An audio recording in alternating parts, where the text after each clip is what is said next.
She had 7 husbands, a collection of palaces, and a bottomless fortune. So how did Catherine Worthington end up alone and bankrupt? The answer begins with a photograph nobody wanted to keep. Before we dive into the story, what's the darkest case you've ever heard or experienced? Write it in the comments. Let's compare notes. Also, tell us where you're watching from today and what time is it right now. We're building a community of truth seekers who aren't afraid of the dark. Now, let's continue with the story. A photograph discovered in the archives of the Chicago Historical Society shows a child's birthday party from 1918. 30 servants stand in formal rows behind tables laden with imported delicacies and crystallized sugar sculptures. A custom carousel, shipped from Germany at enormous expense, occupies the center of the manicured lawn. And in the middle of it all sits one small girl, her face turned slightly away from the camera, hands folded in her lap. She wears a dress that cost more than most families earned in a year. She is surrounded by everything money can purchase. She is completely alone. Catherine Worthington inherited the modern equivalent of $3 billion before her 10th birthday. The fortune came from 5 and dime stores that stretched across America, humble shops selling thread and buttons, and cheap household goods to working families. Her grandfather had built an empire from pennies and nickels, transforming small transactions into staggering wealth. By the time Catherine was born in 1912, the Worthington name meant more than money. It meant power, influence, and a kind of American royalty that no title could match. But the fortune came with a price that no accounting could measure. Catherine's mother, Margaret Worthington, was found in the bathroom of their Chicago mansion when Catherine was 4 years old. The official cause, recorded in Cook County death certificates, was accidental poisoning from sleeping medication. Her personal physician's private notes, discovered decades later, told a different story. Margaret had been deeply unhappy in her marriage to Edward Worthington, a charming but fundamentally hollow man who preferred European casinos to his wife and daughter. The notes described her growing depression, her isolation within the vast mansion, and her physician's increasing concern about her mental state.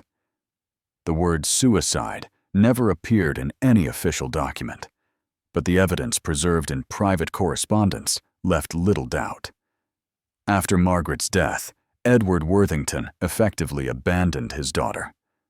Court documents reveal he departed for Monte Carlo 6 weeks after the funeral and returned to America only 3 times in the following decade, always briefly, always when trustees required his signature on financial matters.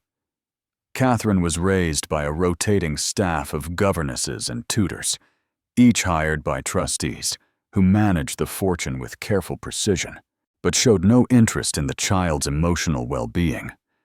The little girl in the photograph learned early that she lived in a golden cage. She had everything except what mattered most. And that birthday party in 1918, with its mechanical carousel and absent parents, was only the beginning of a life where genuine human connection would remain forever out of reach, no matter how much money she spent trying to buy it. By 1934, newspaper society pages across America called 17-year-old Catherine Worthington the richest girl in the world. Her coming-out party at the Plaza Hotel in New York cost more than most Americans would earn in their entire lifetimes. 1,200 guests, an orchestra flown in from Vienna, champagne that predated the French Revolution.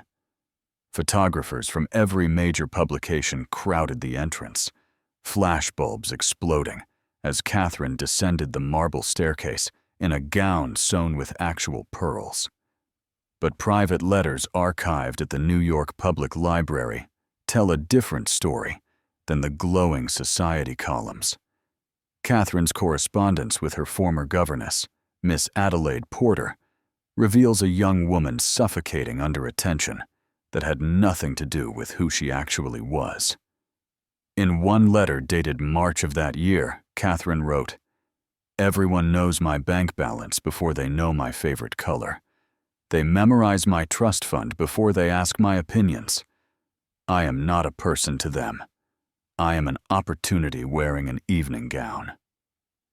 The debutante season transformed Catherine into prey. Ambitious mothers engineered chance encounters with their sons at charity galas and museum openings. Aging European aristocrats, their titles legitimate but their coffers empty, arrived in New York with transparent intentions. Hollywood actors whose careers had begun to fade suddenly discovered a passion for the same charity causes Catherine supported. Every conversation carried an undercurrent of calculation. Every compliment felt rehearsed. Her trustees, concerned primarily with preserving and growing the fortune, hired private investigators to research anyone who showed interest in Catherine. Reports accumulated in filing cabinets at the Worthington estate offices. Background checks revealed gambling debts, failing businesses, expensive mistresses, and carefully hidden bankruptcies. One investigator's report from June 1934 documented a particularly brazen fortune hunter, a supposed Austrian count whose title was purchased from a theatrical costume company and whose previous 3 wealthy wives had all divorced him under mysterious financial circumstances. Catherine read these reports late at night in her bedroom, learning that virtually everyone who pursued her was documented as some species of fraud or opportunist. But the investigations created a terrible paradox. How could she ever trust anyone when professional detectives found ulterior motives in every suitor? And yet, how could she not investigate when the evidence of predatory intention was so overwhelming? A diary entry from October of that year, preserved by Catherine's former lady's maid, who kept it for 5 decades before donating it to a historical archive, captures her desperation. The handwriting grows increasingly erratic across the page. "I cannot tell who sees me and who sees the money. Perhaps there is no difference anymore. Perhaps I have become the fortune, and nothing else remains." Mother understood this. Mother knew there was no escape. That final sentence reveals how deeply Margaret's suicide had marked her daughter. Catherine had begun to see her mother's death not as tragedy, but as prophecy, a glimpse of her own inevitable future. By the end of 1934, Catherine had received 47 marriage proposals. Her trustees had investigated all 47 men. Every single investigation revealed financial desperation, career failure, or documented histories of exploiting wealthy women. Not one suitor survived scrutiny as potentially genuine. On her 18th birthday, Catherine sat alone in her bedroom at the family's Fifth Avenue mansion, surrounded by gifts from people she barely knew, jewelry from jewelers hoping for her future business, perfumes from parfumiers seeking her endorsement, books from authors wanting her patronage. Everything was transactional. Everything had a price calculated in her fortune. She had spent her entire conscious life learning that her wealth made authentic love impossible. Now she would spend the next 50 years proving that lesson correct, over and over, at a cost that would eventually consume everything she had inherited. Marriage records from 1936 show Catherine wed Danish Count Henrik Lundgren in a ceremony at St. Patrick's Cathedral that required 200 policemen to control the crowds. She was 20 years old. He was 38, devastatingly handsome, and spoke 5 languages with aristocratic precision. His family tree traced back to Danish royalty. His manners were impeccable. Her trustee's investigation had found nothing alarming in his background. Catherine later learned that the investigation had been deliberately incomplete. Lundgren had paid a former investigator from the Worthington firm $20,000 to omit certain details from the final report. The honeymoon lasted 6 weeks. The marriage lasted 18 months. And in that time, Henrik Lundgren executed one of the most methodical thefts of the era. Court testimonies from the divorce proceedings, filed in New York Supreme Court in 1938, document the systematic transfer of assets.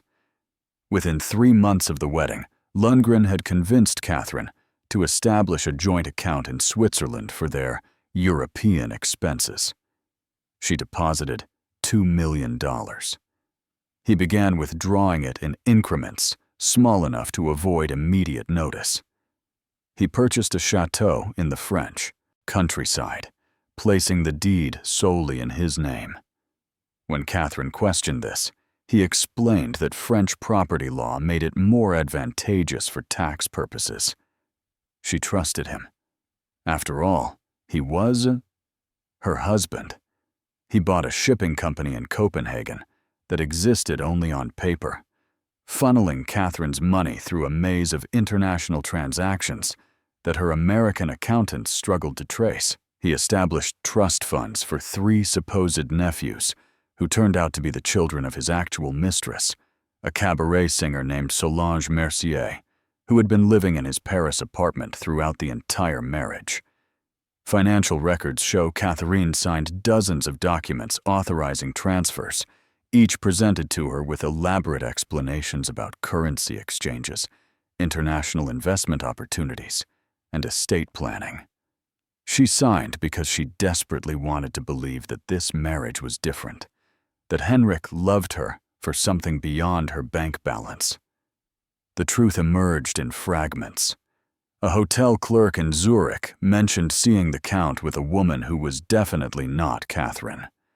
A Paris jeweler sent a bill to the wrong address for an emerald bracelet Catherine had never received. A banker made an offhand comment about the other account during a routine meeting. Catherine hired private investigators who confirmed what she already knew, but could not bear to admit. Henrik had never ended his relationship with Solange. He had maintained separate residences in 4 European cities. He had used Catherine's money to finance a lifestyle that included yachts, racing horses, and a gambling habit that cost thousands every week. The divorce proceedings were brutal.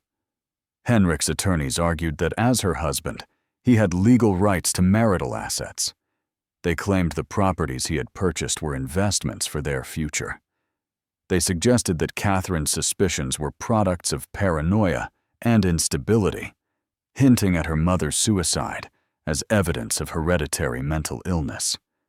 The settlement, finalized in August 1938, cost Catherine $6 million. Lundgren walked away with the chateau, the Swiss accounts, and various other assets he had acquired during their marriage. He showed no remorse during the final hearing. When asked by the judge if he had anything to say, he simply shrugged and replied in perfect English, she could afford it. Catherine left the courthouse that day, understanding something fundamental about her future. Her wealth did not protect her. It marked her as a target, and no amount of investigation or caution could distinguish between men who were skilled liars and men who might genuinely care. The only difference was how long it took for the truth to reveal itself, and how much the revelation would cost. In 1942, Catherine married Preston Ashford, whose face had graced movie screens across America for nearly a decade. He had played heroes and romantic leads, his smile charming audiences from coast to coast. But by the time he met Catherine at a Hollywood charity event, younger actors were claiming the roles that once would have been his. Studio executives were returning his calls less frequently. His last 3 films had underperformed at the box office. Studio archives and private correspondence reveal how their relationship was orchestrated long before they actually met. Ashford's publicist, a calculating woman named Dorothy Crane, had identified Catherine as the perfect solution to her client's fading career. Memos from Crane to studio executives outlined the strategy with remarkable candor. Marry Ashford to the Worthington fortune. Generate massive publicity. Use the renewed attention to negotiate better contracts. Catherine's financial advisors saw opportunity from the opposite direction. Marriage to a beloved film star might rehabilitate her public image, still damaged from the scandalous Lundgren divorce. Newspaper columnists had begun calling her foolish and naive. Association with American royalty, Hollywood style, could transform the narrative. Neither Catherine nor Preston were told about these calculations. They were simply placed in each other's orbit repeatedly until attraction seemed inevitable. The wedding generated more press coverage than any Hollywood event in years. 3,000 guests attended the reception at the Beverly Hills Hotel. Newsreel cameras captured every moment. For several months, Preston Ashford's career did indeed experience revival. He landed 2 major roles, negotiated a favorable studio contract, and saw his face return to magazine covers. But the marriage itself was a performance neither could sustain once the cameras stopped rolling. Private letters between Preston and his brother reveal his true feelings. In one particularly cold passage, dated March 1943, he wrote, "Catherine is pleasant enough, but I find myself exhausted by the pretense of affection. She wants a husband. I needed a financial arrangement. Neither of us got what we actually wanted." They maintained separate bedrooms in their Bel Air mansion. Preston spent most evenings at studio parties or private clubs, occasionally bringing home gossip column mentions of mystery companions. Catherine busied herself with charity work and long trips to New York, often staying away for weeks. The arrangement might have continued indefinitely, both benefiting from the appearance of marriage while living essentially separate lives. But Preston's gambling debts and expensive tastes began consuming money faster than even Catherine's fortune could comfortably sustain. Bills arrived for cars she had never seen, jewelry for women she had never met, losses at private poker games that approached hundreds of thousands.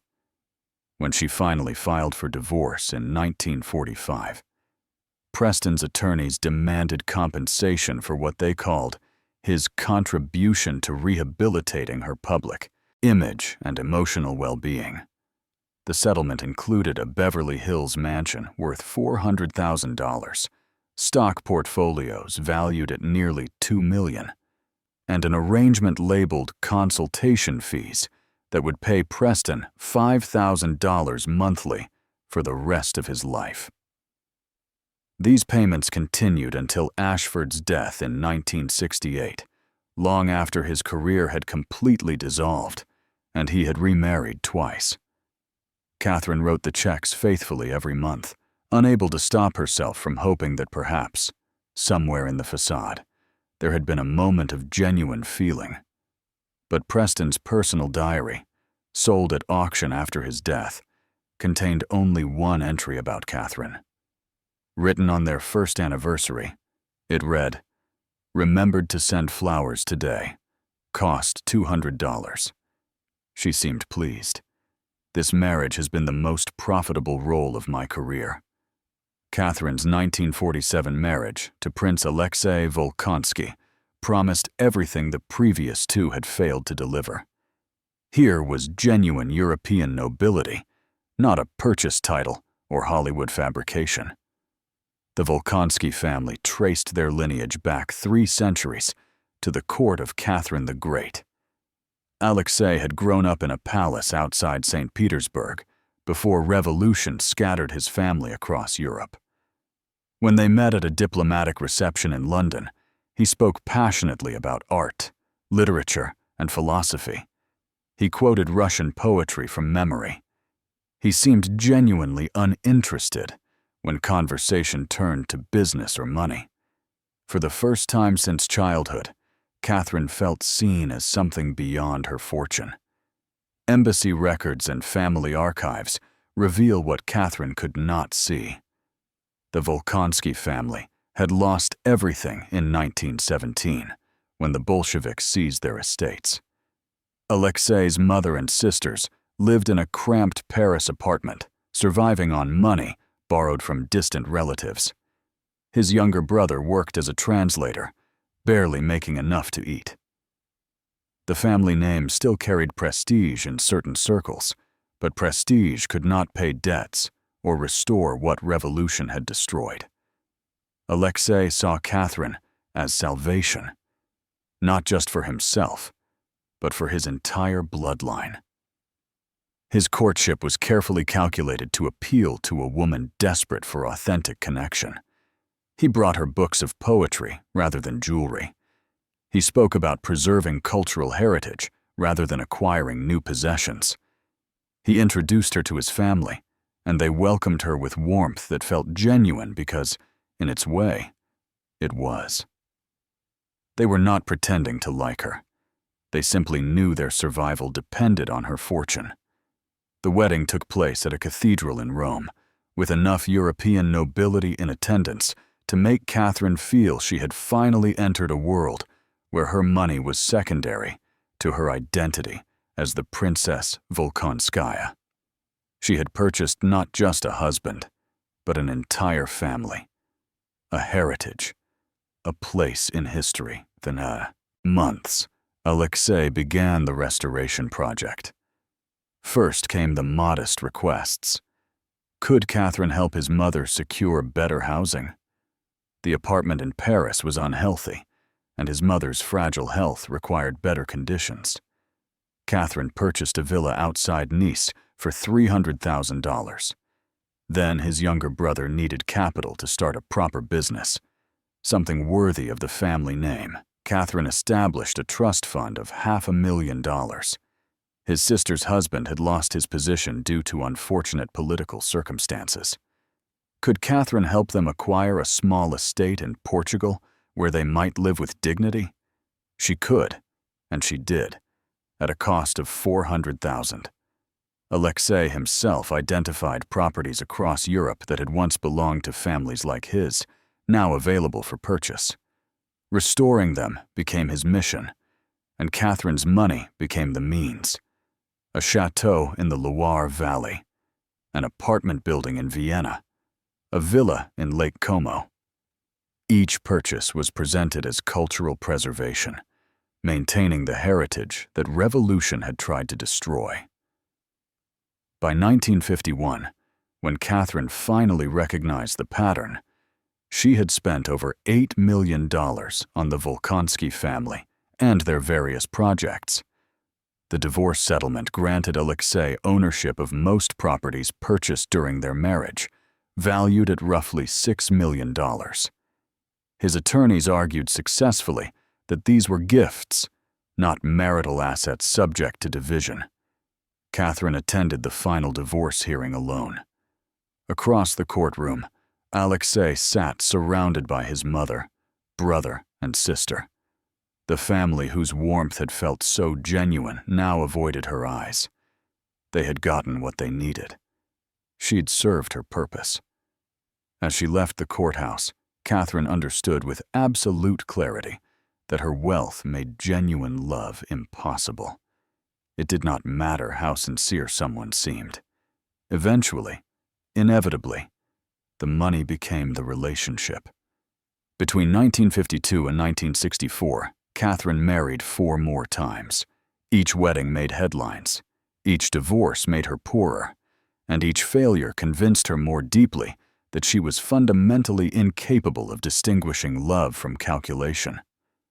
The 4th husband was a polo player named Richard Kensington, whose athletic grace and easy charm masked debts to bookmakers across 3 countries. The marriage lasted 11 months. The settlement included 2 horses worth $60,000 and a ranch in Argentina that Catherine had purchased during their brief union. Richard sold both within a year. The 5th was a diplomat named Charles Fitzgerald, who convinced Catherine that his modest government salary proved he wanted nothing from her fortune. What he actually wanted was early retirement funded by her wealth. After 14 months of marriage, he walked away with investments worth nearly $3 million, claiming they were agreed upon provisions for his post-diplomatic career. The sixth was Baron Ernst von Hoffmann, whose Austrian title was genuine, but whose castle had been sold to pay family debts decades earlier. He needed restoration money. Catherine provided it. 2 years later, the restored castle belonged entirely to him, and she was signing another divorce decree. The seventh and final husband was decorated war veteran James Morrison, who had saved lives during the Pacific Campaign and seemed to want nothing more than a quiet life. He lasted the longest, almost 3 years, before Catherine discovered he had been systematically transferring money to offshore accounts, building a nest egg that would eventually total nearly $4 million. Court records, financial documents, and testimony from her attorneys revealed the devastating pattern. Each man had identified her vulnerability and exploited it with precision. Each had studied the previous failures and adjusted his approach accordingly. The polo player offered athletic excitement. The diplomat promised intellectual partnership. The baron provided aristocratic legitimacy. The veteran appealed to her desire to help someone genuinely deserving. By the mid-1960s, journalists had nicknamed her the poor little rich girl, a phrase that appeared in over 400 newspaper articles. Columnists analyzed her marriages with cruel precision, speculating about her judgment, her desperation, her inability to learn from repeated mistakes. Some suggested she was addicted to marriage itself, unable to exist without a husband regardless of the cost. But private letters to her former governess, Miss Porter, tell a different story. Catherine understood exactly what was happening. She simply could not stop hoping that the next man might be different. In a letter dated December 1963, she wrote, "I know how this appears to the world. I know they think me foolish. But what they cannot understand is that living without hope is worse than living with repeated disappointment. If I accept that genuine affection is impossible, then Mother was right. And if Mother was right, then what purpose does any of this serve?" The 7 divorces had cost her approximately $30 million in direct settlements, not counting the properties, investments, and ongoing payments that continued long after the marriages ended. Her fortune, once unimaginably vast, had been reduced by nearly a third. But the financial damage was trivial compared to what the marriages had destroyed inside her. By 1965, Catherine Worthington no longer trusted her own judgment about anything. She could not determine whether a conversation was genuine or transactional. She could not tell if kindness was sincere or calculated. She could not distinguish between her own desires and what others had manipulated her into wanting. The wealth that should have given her freedom had imprisoned her in a fortress of suspicion where every human interaction was potentially another transaction she could not afford. By 1968, Catherine owned properties on 3 continents, but lived in none of them for more than a few months. Travel logs preserved by former staff members show constant movement. Paris in January, London in March, New York in May, Los Angeles in August. Back to Paris by October. She was always surrounded by employees, drivers, secretaries, housekeepers, yet fundamentally alone in ways that money only intensified. The properties themselves became monuments to her isolation.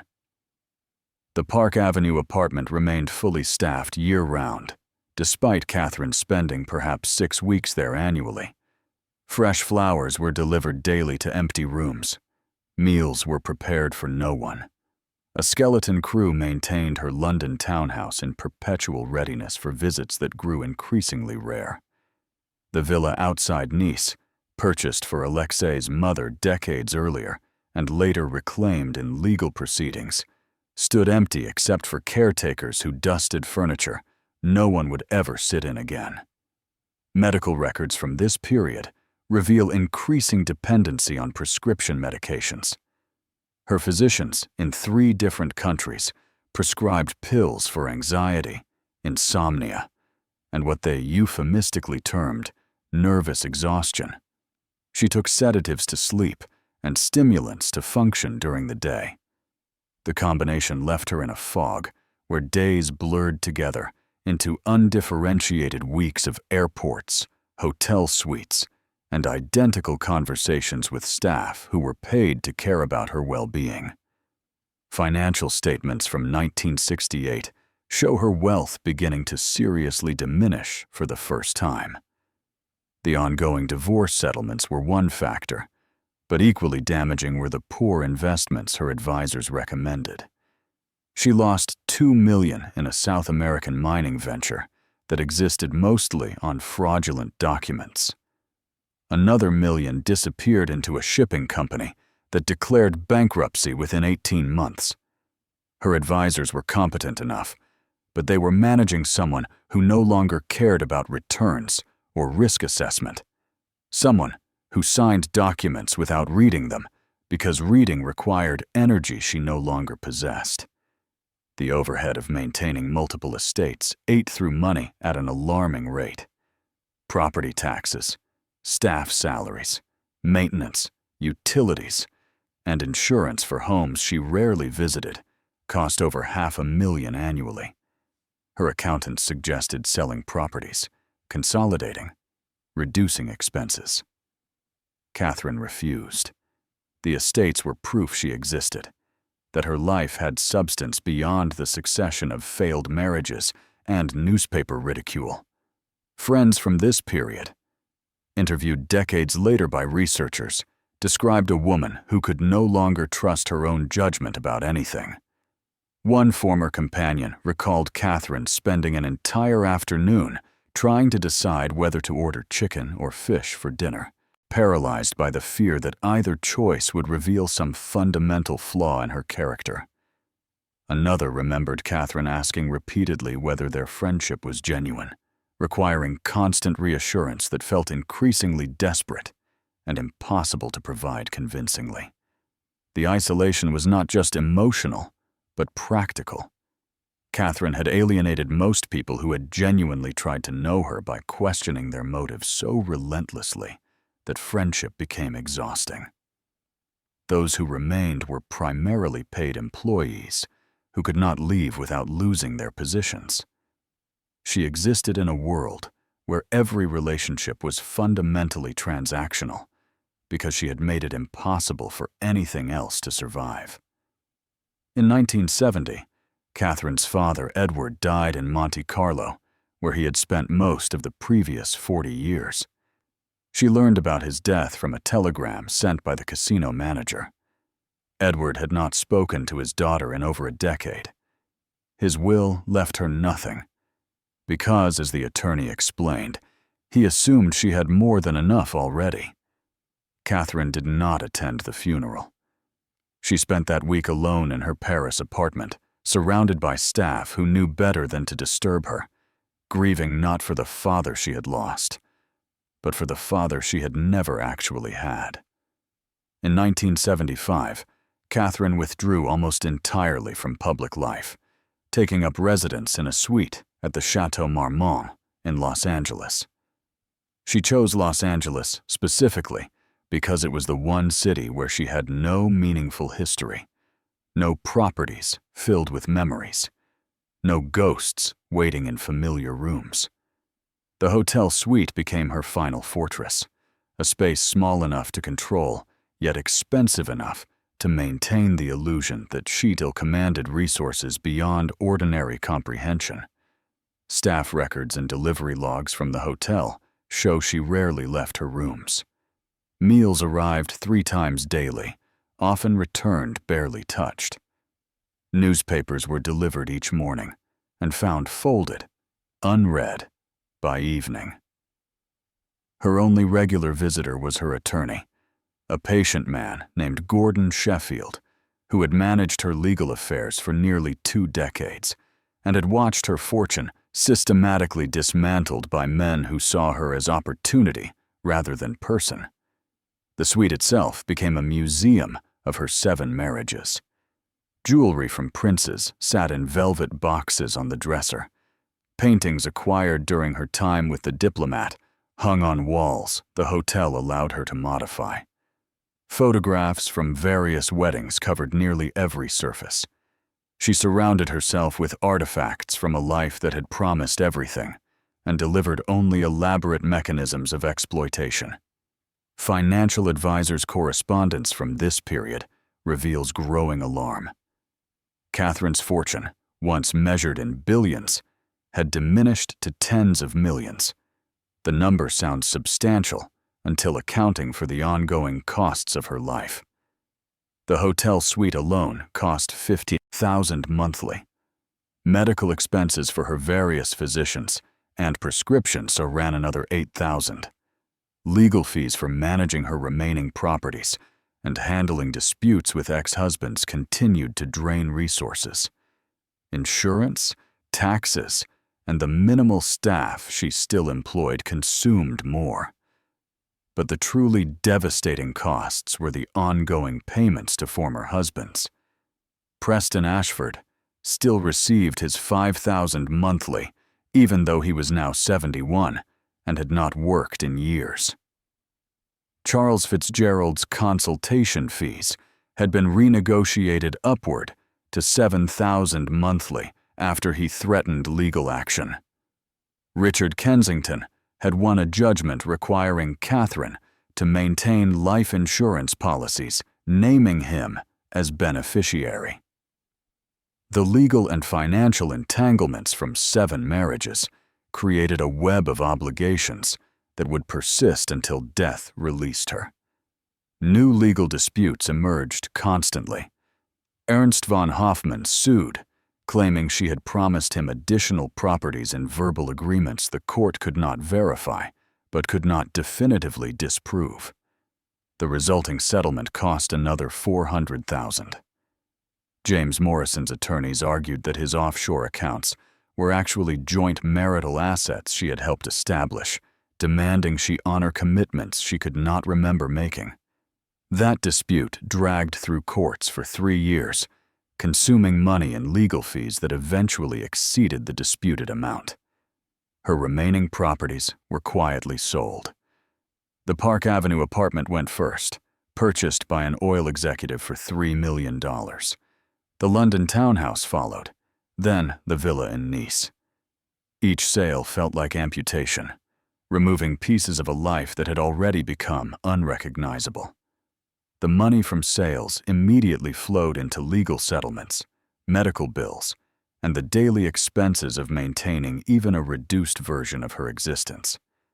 By 1980, Catherine rarely spoke, except to order meals or request prescription refills. Hotel staff described a woman who seemed to exist in a permanent state of sedation, moving slowly through rooms filled with relics from marriages that had cost her everything.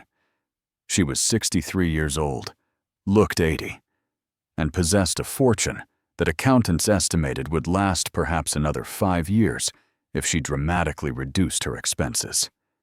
She did not reduce them. Some part of her understood that maintaining appearances was the only thing standing between her current life and complete dissolution. By 1982, accountants' reports documented the impossible. Catherine Worthington, who had inherited the equivalent of $3 billion, faced genuine financial crisis. The math was straightforward and merciless. Decades of divorce settlements had consumed approximately $30 million. Poor investments and failed business ventures had eliminated another $20 million. The overhead of maintaining multiple properties for years had cost roughly $50 million. Legal disputes, ongoing payments to ex-husbands, and the accumulated expenses of her isolated lifestyle had devoured the rest, at a rate that compounded annually. Her attorney, Gordon Sheffield, presented the numbers during a meeting in her hotel suite in March of that year. She had less than $2 million remaining in liquid assets. The ongoing monthly expenses exceeded $40,000. At this rate, she would be completely bankrupt within 4 years. Sheffield's memo from that meeting, preserved in his firm's archives, noted that Catherine showed no reaction to the news. She simply asked if he could arrange for her prescription refills to be delivered more promptly. Properties that had not already been sold were now liquidated in increasingly desperate circumstances. The chateau in France, purchased during her marriage to Alexei and later reclaimed through complex legal proceedings, sold for far below its actual value because Catherine needed immediate cash. Jewelry accumulated over decades went to auction houses. A diamond necklace given by Henrik Lundgren, once valued at $400,000, sold for $180,000 to a collector who understood the seller's desperation. Her remaining staff were dismissed. The personal secretary, who had managed her correspondence for 15 years, received 2-month severance and a brief letter of recommendation. The driver, who had worked for her since 1973, was let go with 1 month's pay. The housekeeper who maintained her hotel suite found new employment with another wealthy resident. Catherine was left with only hotel services and the increasingly rare visits from her attorney. Medical bills mounted as her health deteriorated. Decades of prescription medication dependency had damaged her liver and kidneys. Her physicians recommended hospitalization for proper treatment. She refused, knowing that hospital stays would accelerate her financial collapse. Instead, she continued taking medications that were actively harming her while seeing doctors who charged premium rates for house calls to the hotel. Legal disputes with ex-husbands continued, even as her resources evaporated. James Morrison filed another lawsuit, claiming she owed him additional compensation based on properties sold during their marriage. The case had no merit, but defending it cost $30,000 in legal fees. Preston Ashford's estate executors, after his death in 1981, claimed Catherine owed back payments, another $20,000 in legal costs to resolve.